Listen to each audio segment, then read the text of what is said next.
나의 지성소에 들어가 보좌하며.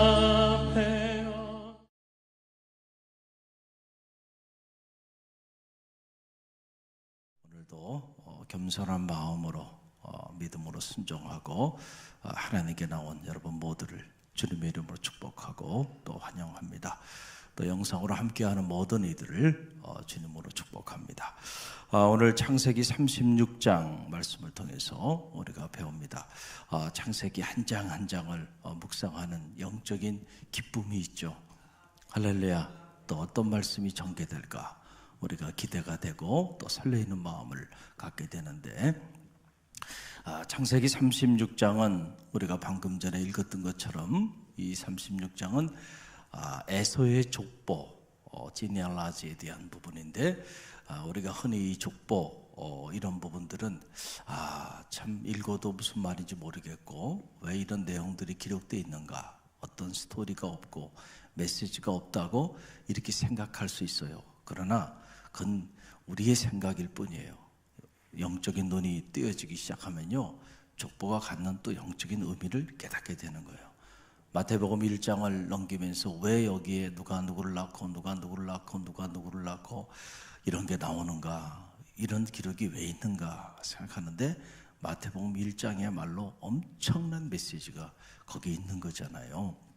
하나님의 아들로서의 족보, 인간의 아들로서의 족보, 인간의 아들로서는 아브라함과 다윗의 자손 예수, 영적인 족보는 동정녀 마리아의 몸에서 성령으로 잉태돼서 그의 이름을 임마누엘이라 하라. It means God is with us. 하나님이 우리와 함께 하기 위하여 우리 가운데 오신이라는 놀라운 계시가, 그 기독론이 거기 담겨 있는 거거든요. 할렐루야. 자, 이 에서의 족보, 에서의 별칭이 에돔이라는 거, 붉은이라는 뜻이에요. 그래서 별칭이에요. 그러니까 에서 곧 에돔, 이 같은 의미를 갖는데, 자, 이 창세기 36장을 이렇게 묵상하면서 만약에 저보고 제목을 붙이라고 한다면 이런 제목을 붙일 수 있겠어요. 하나님의 사람을 떠난 인생. 하나님의 사람을 떠난 인생. 누구예요? 그 인생이 바로 에돔, 에서라고 하는 그런 인물입니다. 여러분, 저는 창세기 36장을 묵상하면서 이렇게 겹쳐지는 인물이 있어요. 그게 누구냐 하면 롯입니다. 롯. 자, 롯이 누구를 떠났어요? 아브라함을 떠났죠. 마치 롯이 하나님의 사람, 축복의 사람 아브라함을 떠난 것과 같은 그런 느낌을 받아요. 창세기 36장을 보면 지금 에돔이 누구를 떠나요? 그의 동생, 하나님의 사람, 하나님의 축복의 사람, 언약의 사람 야곱을 떠나는 장면이 이 창세기 36장에 이렇게 기록이 되어 있는 걸 보게 돼요. 여러분 보세요. 36장 6절로 6절로 8절 말씀인데, 자, 함께 읽어봅니다. 에서가 자기 아내들과 자기 자녀들과 자기 집의 모든 사람과 자기의 가축과 자기의 모든 짐승과 자기가 가나안 땅에서 모은 모든 재물을 이끌고 그의 동생 야곱을 어떻게 떠나 다른 곳으로 갔으니 두 사람의 소유가 풍부하여 함께 거주할 수 없었음이러라. 그들이 거주하는 땅이 그들의 가축으로 말미암아 그들을 용납할 수 없었더라. 이에 에서 곧 에돔이 세일산에 거주하니라. 아멘. 자, 이 대목을 보게 되면 지금 에서가 자기와 자기 자녀와 자기 아내들과 자기 소유 모든 가축과 짐승과 또 모든 재산들을 다 거느리고 지금 누구를 떠나가는 거예요? 야곱을 떠나가는 거예요. 야곱을 떠나가는 거예요. 이유는 어디 있어요? 마치 롯이 아브라함을 떠날 때 장면과 거의 흡사하죠. 그때 왜 떠났나요? 소유가 점점 많아지기 시작하니까 롯의 양을 치는 사람, 또 아브라함의 짐승을 치는 사람들 끼리 서로 싸움이 일어나고 다툼이 일어나요. 소유가 너무 많아지게 되니까. 그래서 떠난 거 아닙니까? 지금도 떠난 이유는 어디예요? 두 사람의 소유가 너무 많아서 함께 거주할 수가 없는 그런 상황이 됐어요. 그렇게 하나님이 축복해 주신 거잖아요, 지금. 할렐루야. 롯이 그냥 그런 축복을 받았나요? 아브라함과 함께 있었으니까 그런 축복을 받았잖아요. 그런데 롯이 떠나라 하니까 뒤도 보지 않고 떠나잖아요. 그러면서 먼저 선택하라 하니까 소돔과 고모라 성이 보이는데, 정말 소돔과 고모라 성은 화려한 문명의 도시고요. 그래서 저리로 가면은 정말 행복하게 살겠다. 그리고는 약속의 사람, 언약의 사람 아브라함, 어떤 인물인지도 모르고 아브라함을 떠나 뒤도 보지 않고 소돔과 고모라 성으로 가잖아요. 처음에는 좋았겠죠. 얼마나 행복했겠어요. 그 반짝이는 문명의 이기 앞에서.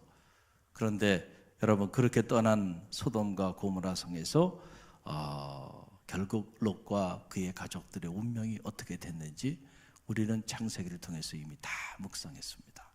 할렐루야. 선택을 잘해야 돼. 선택을 함부로 떠나면 안 돼요. 떠나는 것도 하나님의 무엇을 받아 떠나라 그랬어요? 하나님의 결제. 하나님의 결제. 자, 야곱이 외삼촌 라반의 집을 떠날 때도 누구의 결제를 받았어요? 하나님의 결제. 떠나고 싶었죠. 수십 번, 수만 번 떠나고 싶었어요. 그러나 하나님의 결제가 떨어지지 않은 거예요. 할렐루야. 하나님의 결제가 딱 떨어지는 순간 뒤도 보지 않고 떠납니다.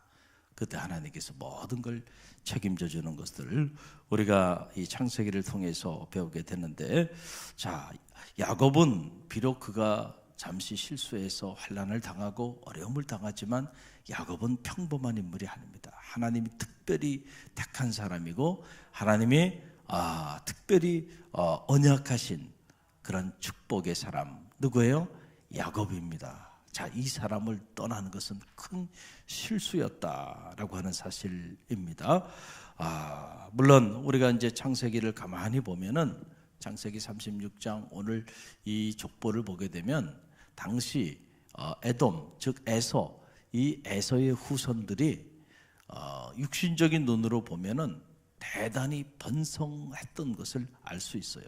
그래서 이 족보 내용을 보게 되면 당시 에서의 후손들이 8왕조를 이루면서 11개 족속을 이루게 됩니다.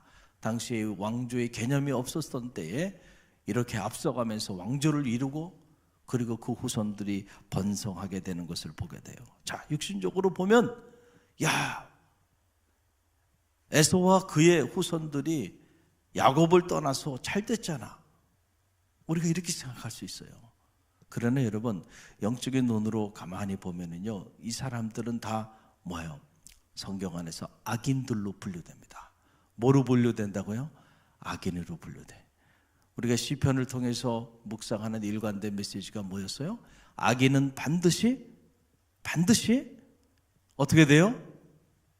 하나님의 심판을 받게 돼 있어요. 하나님은 반드시 누구와 함께 하세요?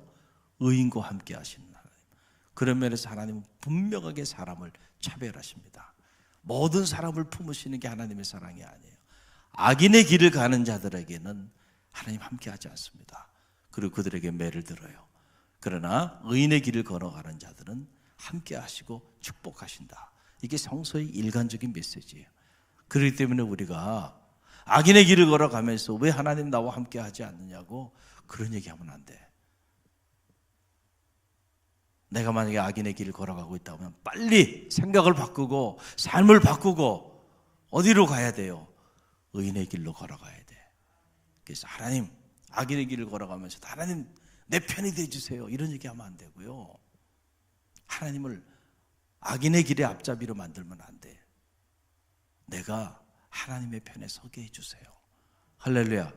그게 옳아요. 여러분, 자, 이렇게 악인으로 분류된 이 에서와 에돔의 그 후손들의 운명이 어떻게 되는지 우리는 이스라엘의 역사를 통해서 배우게 됩니다. 보세요. 창세기는 어떻게 흐르냐? 아브라함, 이삭, 야곱. 그래서 아브라함의 하나님, 이삭의 하나님, 야곱의 하나님, 하나님의 축복과 구원의 역사는 이렇게 지금 하나님의 특별히 택한 사람들을 통해 이어지고 있어요. 야곱이 그 중에 한 인물이에요. 자, 이를 떠나서 잠시는 잘 되는 것 같았어요. 그런데 여러분, 그들의 운명이 어떻게 되는가를 우리가 알아야 돼요. 자, 보게 되면은 자, 야곱을 떠난 에서, 에돔, 그의 후손들은 바로 이 창세기 36장에서 그들의 기록은 끝납니다. 더 이상 창세기 이 놀라운 구원의 역사에 에서와 그의 후손들의 이야기는 나오지 않아요. 이걸로 끝나버립니다. 그리고 우리가 모세 오경, 신명기, 민수기 이쪽을 쭉 묵상해 보면 그때 이들에 대한, 후손들에 대한 이 기록들이 나오게 되는데 정말 안타까운 기록들로 나와요. 하나님의 택함 받은 백성들과는 늘 대적하고 있는 그런 적대 관계에 있는 이런 인물들로 이렇게 등장을 하게 돼요. 여러분, 모세가 출애굽해서 하나님의 뜻을 따라 이스라엘 백성을 거느리고 광야를 지날 때 어디를 통과하고 싶었어요? 에돔을 지나고 싶었어요. 그런데 이 에돔 사람들이 그걸 받아줬어요? 받아주지 않았어요? 받아주지 않고 거절하게 됐잖아요. 이 일로 인하여 나중에 환난을 당하게 되죠. 자, 그리고 다윗 시대에 힘을 갖게 됐을 때 결국 이 에돔 땅을 다 정복해 버립니다.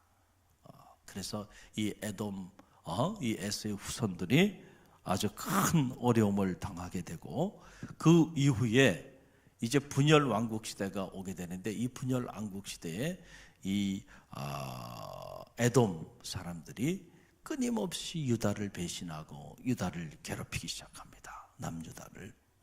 그러다가 바벨론이 유다를 공격할 때에 하나님을 알지 못하는 이방 민족이 하나님의 택함 받은 백성을 공격하는데, 거기에 선봉에 서 가지고요, 이 에돔 사람들이 거기 선봉에 서 가지고 누구를 치러 달려오는 거예요? 하나님의 사람들, 유다 사람들을 치러 선봉에 섰던. 자, 이렇게 야곱과 형제잖아요. 형 있잖아요. 그런데 에서의 가문은 이렇게 전락되고 말아요. 악한 하나님을 알지 못하는 이방 민족들의 선봉장이 되고, 자기 형제를 치는데 앞잡이가 되고, 그리고 하나님께 쓰임받는 게 아니고 악인들에게 쓰임받는 이런 삶을 살게 되다가 결국 하나님이 에돔을 향한 멸망을 선포합니다. 그래서 우리가 이스라엘 역사를 보게 되면 이스라엘 인접에 있었던 나라들 중에 유일하게 하나님의 궁일하심을 얻지 못한 민족이 누구냐면 에돔이에요. 에돔. 할렐루야. 자, 괜히 그렇게 된 게 아니에요.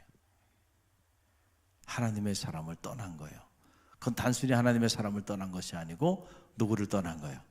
하나님을 떠난 거예요. 하나님의 역사가 지금 임하고 있잖아요. 지금 야곱이 비록 비참해졌죠. 지금 야곱이 그렇지만은 하나님은 야곱에게 만나 주셨고 야곱에게 언약하셨어요. 그래서 그 야곱을 통해 하나님은 당신의 위대한 일들을 지금 행하고 계세요. 지혜로운 사람은 그런 사람을 놓치면 안 돼. 그런 사람과 함께 해야 돼. 할렐루야. 그래, 떨어지는 부스러기라도 얻어먹는 거야. 여러분, 그런 지혜가 있기를 바랍니다. 창세기가 주는 메시지 중에 또 하나의 메시지예요. 롯이 아브라함을 떠난 것, 그의 인생의 최대 실수였다. 에서가 야곱을 떠난 거, 그의 인생의 최대 실수였다는 거예요. 비록 재산이 많아지고 소유가 많아지더라도 그것을 나누고 더 넉넉하게 하면서, 그럼에도 불구하고 야곱을 알아봤어야 돼요. 그리고 야곱에게 엎드려서 야곱과 함께 동행하고 야곱과 함께 살았다고 한다면 에서와 그의 자손들도 야곱과 더불어 큰 민족을 이루면서 하나님과 사람 앞에 영광스러운 그런 이름들로 하나님의 말씀의 책에 기록될 수 있었을 것이다 하는 거죠. 할렐루야. 오늘도 이 말씀을 통해서 우리가 영적인 교훈을 배웁니다. 오늘 우리가 떠나야 할 때는요, 반드시 하나님의 결제를 받고 떠나야 돼. 그렇지 않고 인간적인 생각으로 소유가 많아서 뭐가 어땠어 이런 얘기는 여러분 이유가 되지 않는다는 사실을 기록하고 이 말씀 붙잡고 오늘 기도하기를 원하고, 또 하나는 여러분이 바로 누가 되어야 돼요? 야곱이 되십시오. 할렐루야. 여러분이 야곱이야. 여러분이 야곱이야. 하나님 나를 통하여 하나님이 언약하시고 나를 통하여 하나님의 역사를 이루어 나가는 축복의 통로, 축복의 주인공이 되시고 내가 열국의 아비가 되고 열국의 어미가 되게 해달라고 여러분 그런 거룩한 욕심은 가져도 좋습니다. 아직 그런 생각이 없는 분들은 그런 생각을 가지세요. 할렐루야. 그럴 때 또 여러분을 통하여 하나님의 놀라운 일들을 이루어 주실 줄로 믿습니다.